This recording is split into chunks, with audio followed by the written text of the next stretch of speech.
Kevin is sitting in a remote location in the New Forest. He lights a fire and sits out looking at the dark, bleak sky.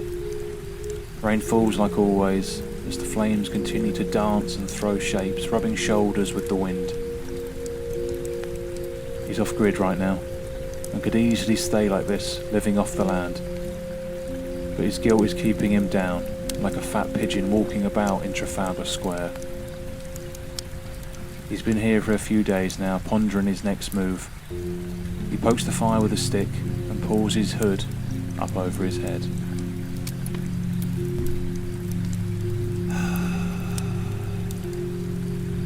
Later on, he lays down in the leaves and closes his eyes.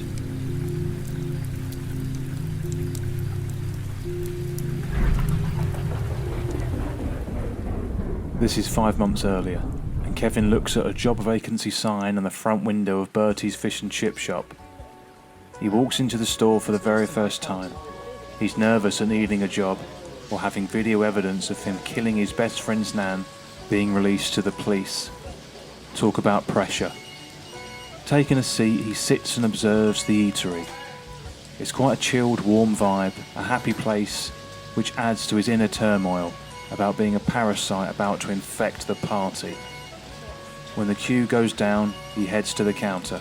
Hello there, I'm here about the job advert in the window. Hello there. Well, that's fantastic news, that is. Have you ever worked in a chip shop before? No, but I'm a big fan of fish. It's a lovely restaurant you've got here. I'm glad you think that.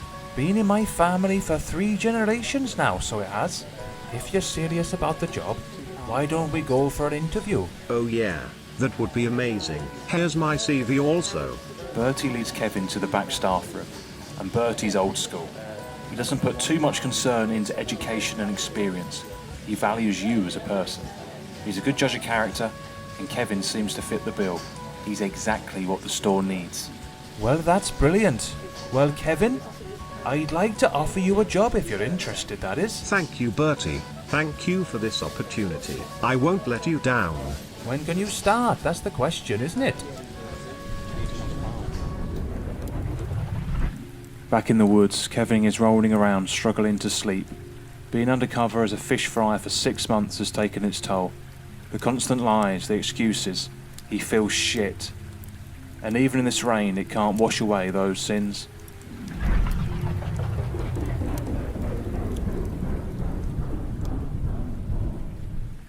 Lying after his first shift in a room provided by Frank, he feels so dirty and greasy at living this life.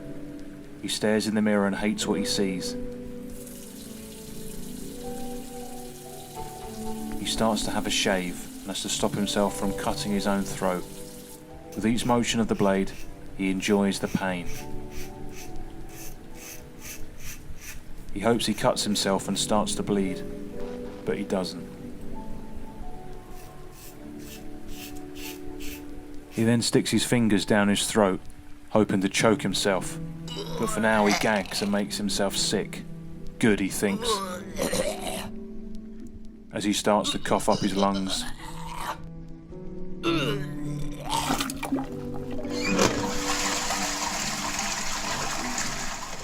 This sort of behaviour went on every night, hoping he'd be able to hurt himself, but not being able to actually go through with it.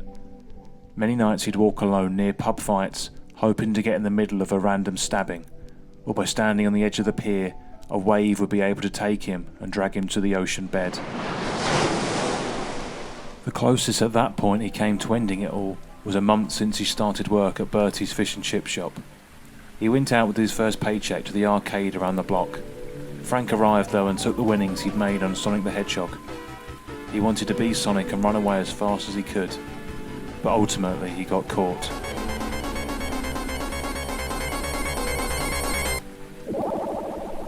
So at his apartment, he made a noose and tried to hang himself.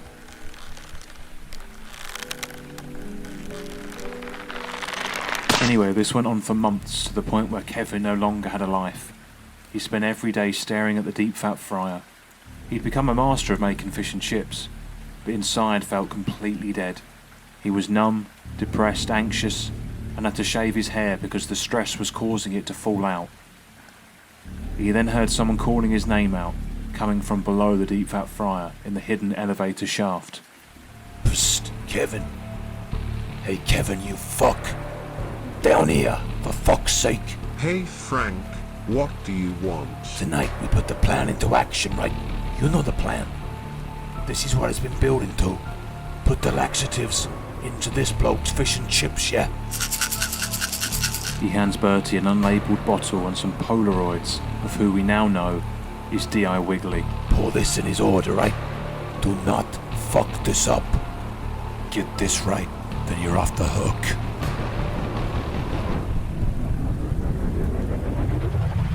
Mimi is lying fully naked on the snooker table, with her legs open like a pair of scissors. She's distracting Frank, who's just walked in unexpectedly. He was off to make an omelette, but instead he'll have these love eggs.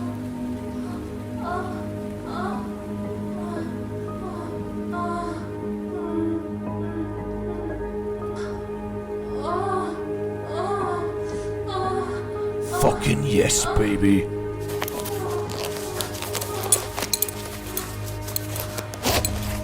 Oh, Frank, baby, don't stop. Don't stop, baby. Oh, Frank. Hanging high above is D.I. Wiggly. He quickly was able to jump up and grab the light fitting before Frank entered the room. He swings back and forth and tries to stay calm and takes small, shallow breaths. He's biding his time before going to stop and arrest Frank, the man that's behind all of this. Oh, baby. Oh, Frank. Frank, whilst going hammer and tongs on Mimi from behind, looks around the room. He notices things have moved. 2 pool cues out for one thing, and there's spots of blood in the white cue ball. His thrusts slow down, and he pulls Mimi upwards, holding her neck in his hands. You like that, huh? Yeah, I bet you do. Well, you know what I like? When you don't invite unexpected fucking guests in the house.